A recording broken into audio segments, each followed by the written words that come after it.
Once again, we'll be finding the slope and the y-intercept, and then we'll graph by labeling our points. Okay, this is the y-intercept form.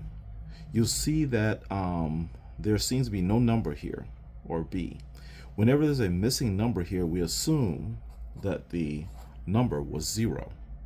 So the y-intercept, we're going to use 0 for the y-intercept. So we'll put 0 here. Then for y-intercepts, this will always be 0 for x. So our original point is going to be 0, 0. So we're going to put a point right here. That's going to be 0, 0. Now, slope. Slope is found by finding the rise and then the run. Okay, and we have a 5 over 3. So 5 is our rise. So 5, that's our rise. And 3 is our run. Now, sometimes, let's see, if there's a negative, we can say fall instead of rise. So if there's a negative, we'll say fall instead of rise. So from here, we need to rise 5 and run 3 from this point here. So let's rise 5. 1, 2, 3, 4, 5. Now let's run 3 times. 1, 2, 3. There we go. And that's our new point. Now let's label that point. How far is it to the right? 1, 2, 3. That is 3 to the right. And how far above is it? 1, 2, 3, 4, 5. Okay, so that's the other point. It's 3. That should be a 3. Sorry about that. And a 5. And just for completion, I want to draw a line between these 2 points. Okay.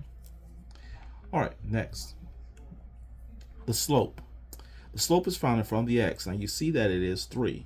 But slope, we need two numbers, should I say, to create a line. So what I'm going to do is I'm going to take the 3 and I'll rewrite it as a fraction of 3 over 1. Okay. So let's rewrite that as 3 over 1, and now we'll have a rise and a run. Rise and a run. All right, so once again, for the y-intercept, which is going to be b, you see there's no number here, so we're going to assume that it is a 0. So we'll put a 0 there. And for the y-intercept, x is always 0. So 0, 0 will be one of our points. Now, let's rise 3 and run 1.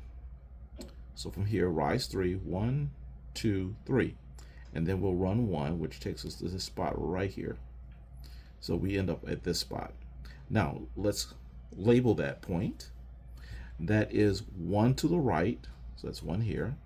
And it is 3 up. So 3 there. 1 to the right and 3 up. And then let's just draw a line here. And we're done. Next, we want to look for the slope. The slope is going to be -3. It's right in front of the x. But we're going to rewrite that as a fraction. So -3 over 1. And because we have a negative, instead of calling this rise over run, I'm going to call this a fall over the run. Okay. Next, we need our y-intercept. Our y-intercept, since there's no number here, we're going to say +0. So that'd be 0 here. And for the y-intercept, the x is always 0. So 0, 0 will be our first point right there. Next, we need to fall 3 times and run 1 time to get the next point. So start here and fall 3 times, 1, 2, 3, and then run 1 time. That'll take us to this point right there. Now, what is that point? It is 1 to the right, so put 1 here, but it's 3 down, so I'll put -3 there. And that creates my point. And let's go ahead and draw a line through it. And we are done.